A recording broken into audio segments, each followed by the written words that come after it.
While most people might be aware of the financial expenses associated with caregiving, this episode takes a closer look at the emotional toll and lifestyle tax that comes hand in hand with this profound responsibility. We will also shed light on examples of what some of these financial obstacles look like. Caregiving for our loved ones is a labor of love, but it does not come without a cost. The compilation of emotional, physical, and financial hurdles can really create a heavy burden for many caregivers.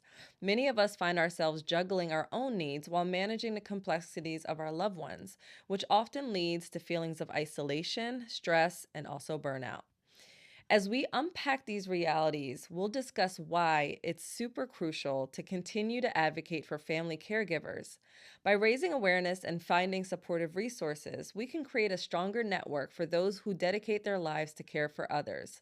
Join us as we explore the multifaceted costs of caregiving and share insights on how we can continue to better support and uplift our caregivers in the community. Hi, I'm Sherry Bailey. I'm joined today by Michael Nash. Today's episode of Caregiving Unboxed will unbox the cost of caregiving. You see, many of us are familiar with the financial burdens associated with caregiving, but have we truly heard real life examples of what that involves? Is the financial aspect the only cost of caregiving, or do caregivers also face emotional and lifestyle challenges as they support their families? We plan to unbox this and more on today's episode. Hi, Michael. Hey, Sherry. So maybe we start with the spectrum of caregiving. I know we always come from the perspective of caring for Layla, and we recently had some family scenarios where we had hmm some caregiving activities involved. hmm But our perspective is typically from raising a child with hmm special needs and severe special needs, different developmental delays and hmm physical limitations. But caregiving can also be caring for someone that has a chronic illness, hmm and while they may be developmentally appropriate and also, to a certain extent functional, hmm there's still some challenges that come with that. Yeah. Yeah. That's a good point. That's a good point. Without getting too much into detail, our family just faced a similar situation where my dad was sick, perfectly healthy his entire life, and then all of a sudden he was sick, like terminally ill sick. And I think the biggest challenge in that aspect of a caregiver is dealing with a parent Yeah. who mental capacity may be there, but the physical capabilities are different. So the challenge of trying to tell a parent, I have to feed you when they have fed themselves for the last 60 years, and in their mind, they think they can still do this task, this normal everyday task, Yeah. but the physical capabilities are no longer there. That is an emotional roller coaster. Absolutely, because in that example, you have the adult, hmm I'm assuming adult in this hmm scenario, that used to be able to do things for hmm themselves, now hmm having to depend on others. So it's a bit of a chip on the ego and Yeah, also the pride, yeah, and not wanting to inconvenience people, or yeah, feeling like you're inconveniencing yeah, people. And yeah. that's the not the caregiver Mhm. perspective, but the person being cared for. Yeah, and that's a challenge for a parent. Yeah. Just the whole mental aspect of I was the parent, I was the one who had to be responsible for the child, Yeah. and now the roles are switched, and it's mentally challenging. It Yeah. is such a mental challenge because, like you said, a lot of times, some may say it's ego, some may say it's pride, but it's just human nature that I've always done these things that I do every day. Get out of the bed on my own, walk down the stairs by myself. Now I need help, and just that whole burden of not wanting to be a burden. Yeah. And it's Carrying that weight of carrying not that wanting weight to of be a not burden. wanting to be a burden, Yeah. and it can really wear you down if you don't look at it and take it head on Right. and try to deal with it. And that's a great example, because when we talk about Layla doesn't realize hmm she's potentially creating challenges, Yeah. right, in our Hmm. lifestyles.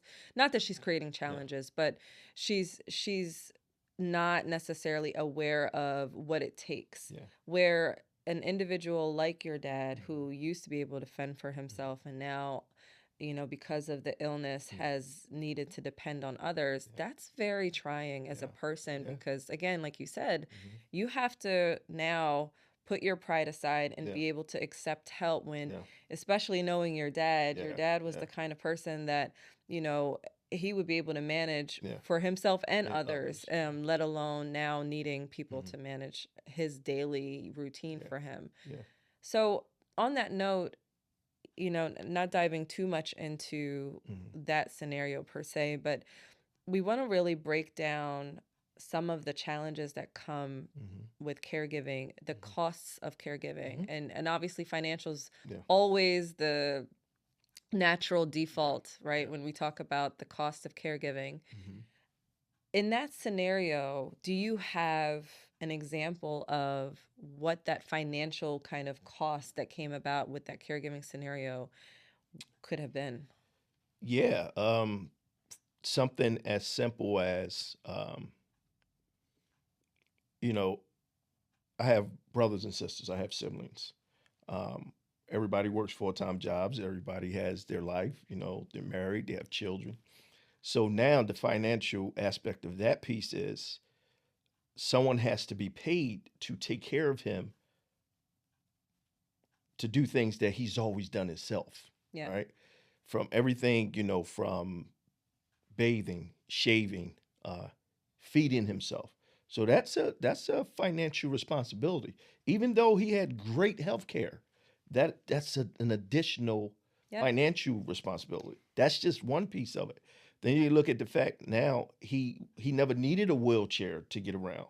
So now his four-door car now has to become a SUV. Yeah. That's like, okay, now I have to go trade the car in. I got to get, it's a bigger expense, has to have somebody to drive it.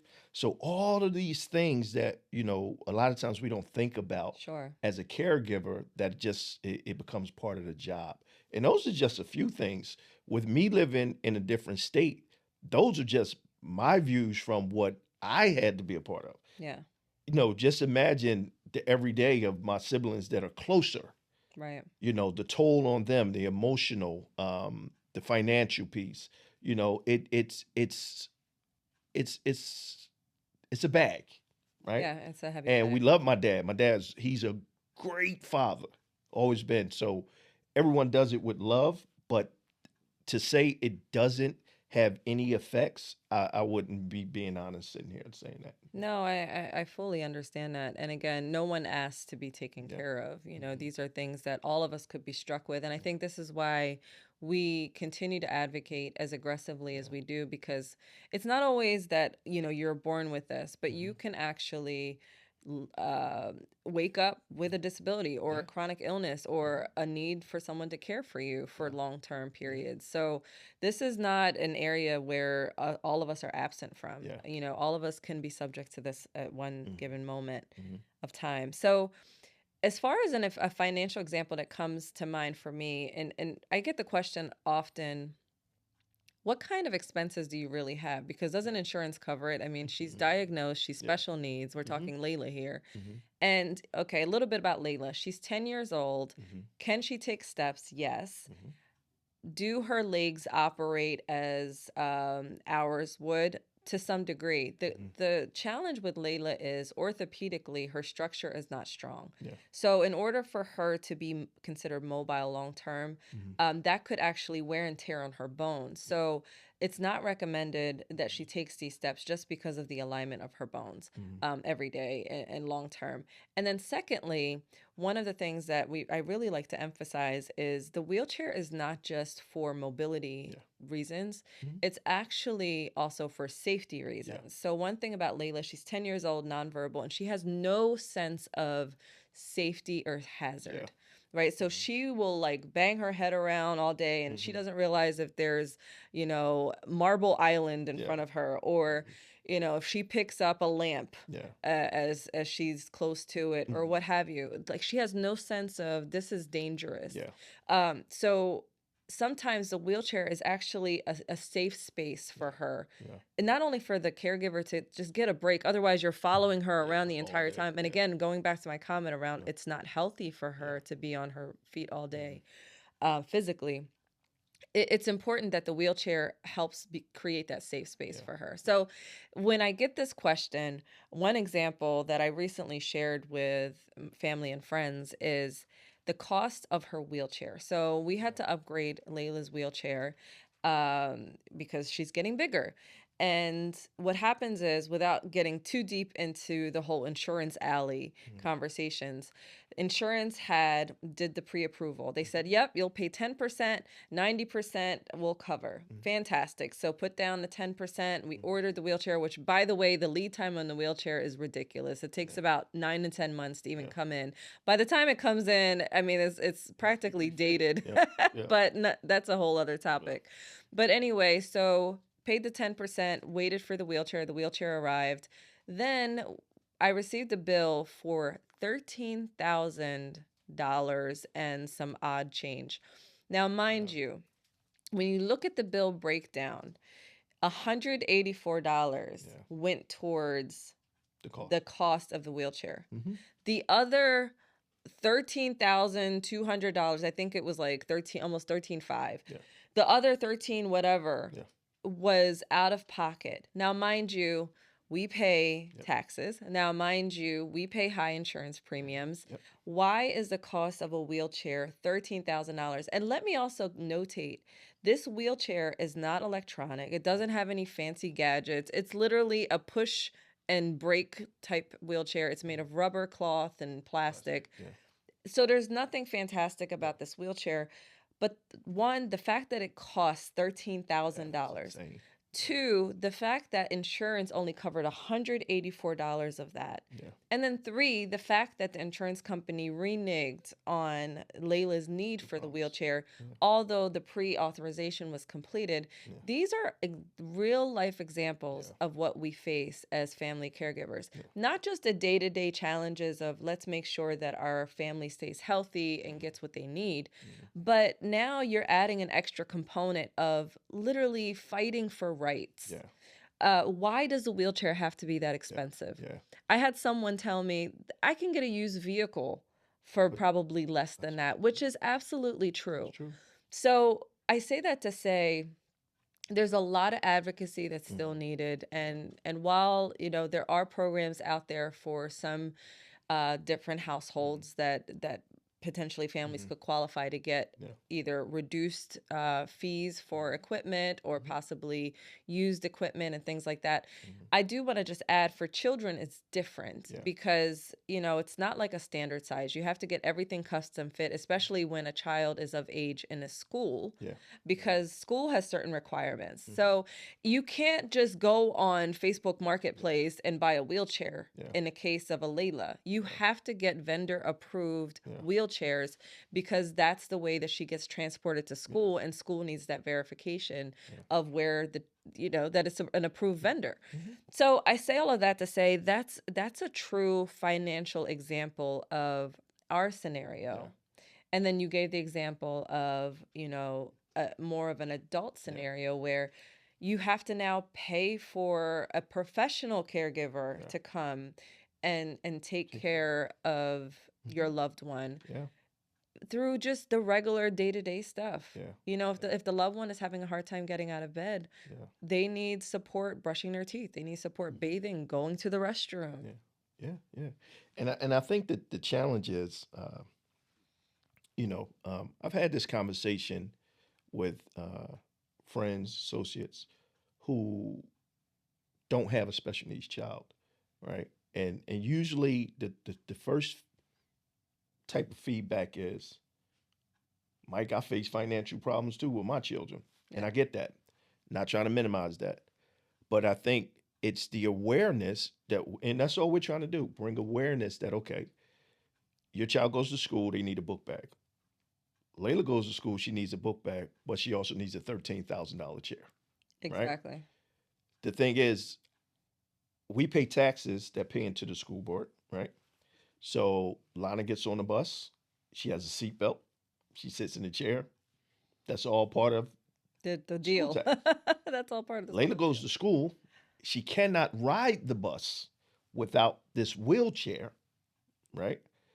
Which now becomes the burden of the parent or the caregiver or the responsible party in that child's life or in that person's life. That's where I think we need to, you know, emphasize on the awareness that Sure. we're not trying to get something for free. We pay taxes, we pay very high insurance premiums, and I think it's a little off-putting to get a $13,000 bill when the insurance paid 184 towards that, And your insurance premium was and even your more than insurance that. premium Yeah. is more than that. Now, mind you, this particular wheelchair, Layla will probably be in for the next 5 years. Yeah. So it's not like you're building this wheelchair year after year after year. Literally, the insurance premiums would have wiped it out. You know, Absolutely. so I think that's the part that we just really we're trying to make people aware that we're not crying, we're not complaining, we're not murmuring, none of that. We do what we do out of love because Layla is our angel; she belongs to us, and we do it. But there are challenges. There There are there are challenges. challenges. So And you have different scenarios where our scenario was this. yeah, Some scenarios are the families get denied and they have to fight for years yeah, to be able to appeal and get the right yeah. judgment and get the equipment that they For need their child. for their child. Hmm. And we have a two-parent household, Yeah, and you know, it's still difficult. yeah, Imagine a single parent yeah, that's raising a child that has special needs yeah. and having these ridiculous bills come to their mailbox. With no help. I I challenge, I'm going to look in the camera here, and this is a challenge for all of you. Just in your spare time, whenever you get a moment, Google special needs car seat as an Yeah, example and look at some of these price tags. So yeah. I go back to the car seat because Layla can't sit in a car regularly, Hmm. but the car seats are all made for infants, Yeah, right? And it's a booster seat isn't going to do it for her. So if you look up a special needs car seat, these car seats can range anywhere from $800 yeah. to $1,000. $3,000 upwards of that. Yeah, That's insane. yeah, And this is stuff that is necessary for yeah, families yeah. because you need to get in a car with your children. Otherwise, if your child stays in the house for the Yeah. rest of their lives, you're Hmm. fine. Yeah, yeah, But if you plan to actually hmm, live your life yeah, like normal families yeah, and go to the store and go to the park yeah, and have them go to school, hmm, these are just necessities that you yeah, need to be able to accommodate their conditions. And again, we're talking about Layla here, yeah, but there's a lot of families I'm sure that can yeah, relate. yeah, And it's something to really think about. And this yeah, is what we want to continue unboxing and hmm, advocate for. yeah, yeah. And that's a good point. I think the thing that baffles me, um, it takes the same amount of material to make that same chair. Hmm. The moment you put special needs on it, the price tag goes up. It's like marked up like 500%, Exactly. which is sad. It's It's sad uh, that companies are allowed to do this. I don't work for these companies, so I don't know why they do it. I kind of know why they do it, but yeah. we won't get into that. But it's just sad, and like you said, just something as simple as a pair of shoes, sneakers. Layla wears braces, so she has to wear a shoe that the brace can fit in. Yep. It's not a special shoe. It doesn't have wheels on it. It doesn't have motors on it. And that shoe would be 3 times more than if A it didn't stand. say special needs on it. Exactly. That's the part that it's a challenge, to try to figure that out. And again, like you said, we're a two income household, Hmm.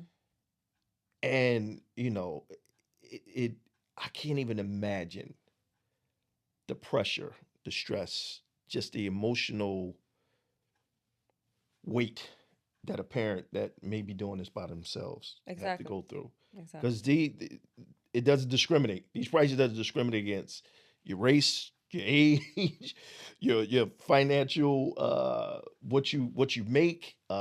It's just, I think it's something we really need to dig into to figure out what's going on. Absolutely. And see, you know this better than Hmm. anyone.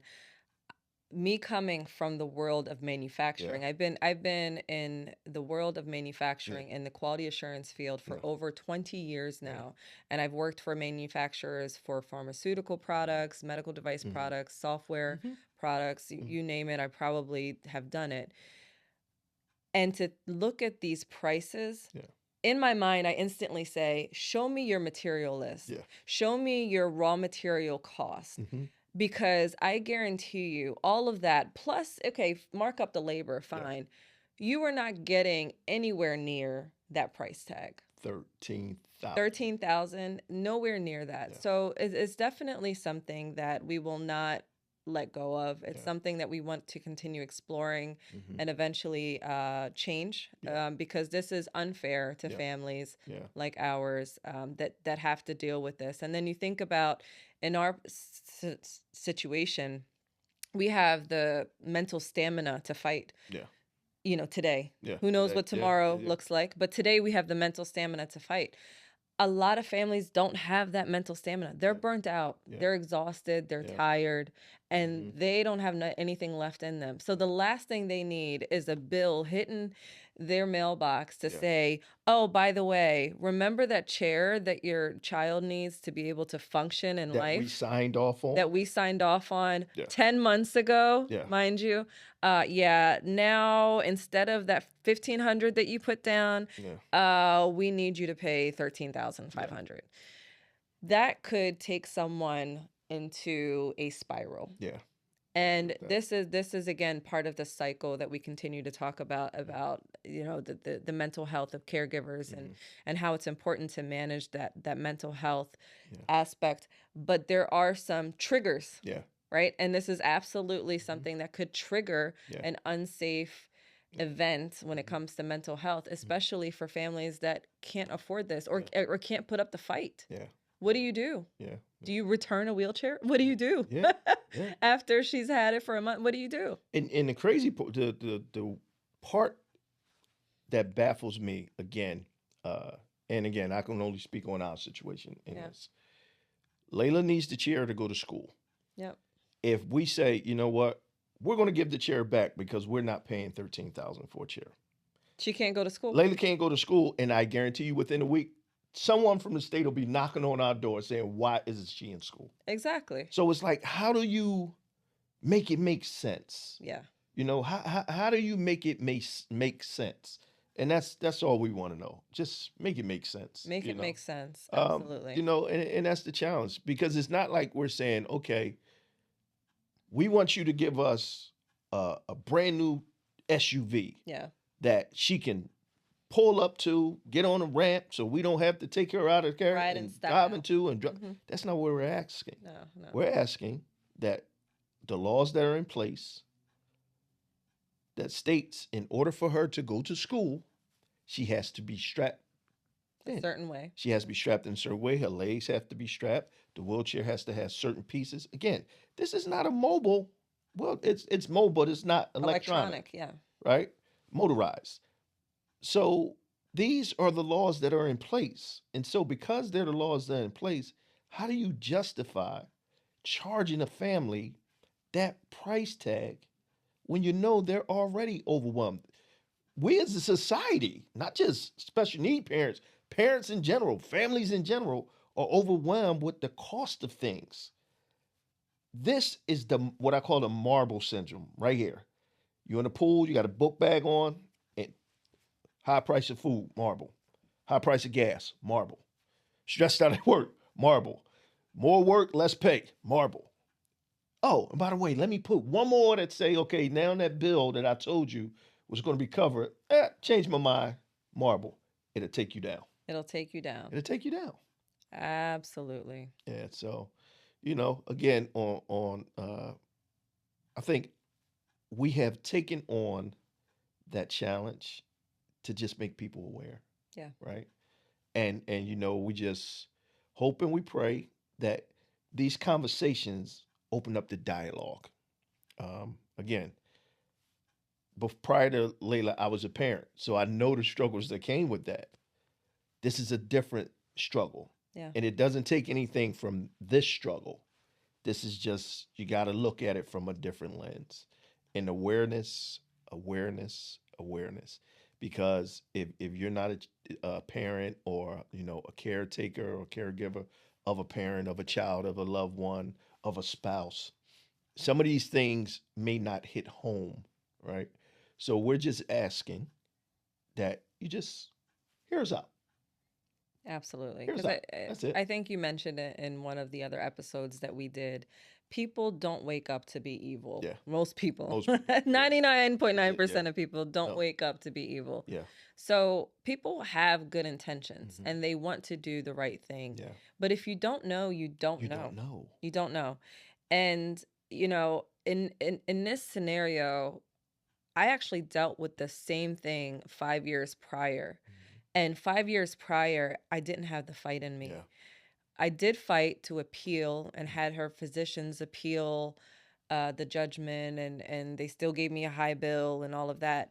And believe it or not, the reason they told me that they would not approve her chair at the time was because Layla was not considered, quote, paralyzed, Mhm. unquote. I hate that word, but I have to Mhm. say it. Mhm. She's not considered paralyzed, so she doesn't need a chair. Mhm. And this is again going back to my comments from earlier. Yeah. The fact alone that she needs the chair to Mhm. ride the bus, Yeah. public transportation, Yeah. that right there should wash away any Everything. Yeah. other commentary. But okay, we'll park that there. Secondly, although she's not, quote, paralyzed, Yeah. unquote, she still has difficulty walking for long periods of time. Mhm. And Layla is not Yeah. cognitive enough where I say, okay, Layla, that's enough. Sit in the chair Yeah. for the rest of the day. Mhm. She won't understand that. Mhm. So she's going to still stand up, still crawl, still bend her legs the wrong way, and all of Yeah. these things, which is not safe for her. Hence why she needs the chair to ride the Hence the bus. reason she needs a chair to ride the bus, Yeah. because the school system Yeah. has recognized her Yeah. needs. Mhm. Her physicians have recognized her Yeah. needs. But you have individuals that have never spent a day with Yeah. Layla, or people that have Mhm. submitted these requests, Mhm. but they're looking at it on paper. Yeah. The last thing, I know that I said that was going to be the last thing, but the very last thing I'll say is, we've mentioned it in episode 1. Layla has a very rare syndrome. Yeah. So, how can you tell me the outcome of these syndromes when less than 100 people in the world had this syndrome when she was born in 2014? Yeah. You don't have enough statistics to Yeah. tell me if she does or does not need certain things. You Yeah. have to be able to rely on what her doctors say Yeah. is necessary based on their medical assessments. Yeah.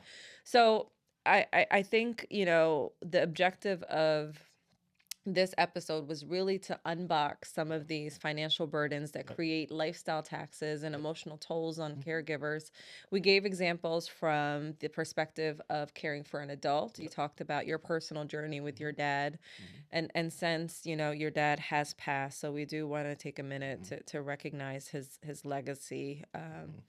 And all the amazing support that the family provided in his Yeah. last days. Um, and then we also talked about Layla's examples Mhm. and some of the financial costs that we were struck Yeah. with as a result of her medical needs. Like you said, we're not asking for a gold-plated Yeah. SUV. We're Mhm. we're really asking for stuff that her physicians say is a necessity. Necessary. Yeah. So hopefully this episode of Caregiving Unboxed help unbox some real life examples. Michael and I really wanted to take this episode and get a little bit raw and real into some of the things our families experience. And this is not just within our family Mhm. alone. We work with hundreds of families through Layla's Gift that have shared similar experiences. And this is a huge part of our advocacy going forward, not only to raise awareness on some of these things that happen behind closed doors, Mhm. but also advocate for change. Yeah. So, thank you again for tuning in. A new episode airs every third Monday of the month. Happy National Caregiving Month, November being National Caregiving Month. So, again, we wanted to get raw and dirty about some of the things us caregivers deal with. And make sure the next time that you see someone that's caring for a loved one, just shake their hand and tell them great job, or give them a hug, or let them know something about them that you might not have shared before that could make their day. You don't know how far that will go for someone. Yeah. So until next time, thank you for tuning in. Thank you.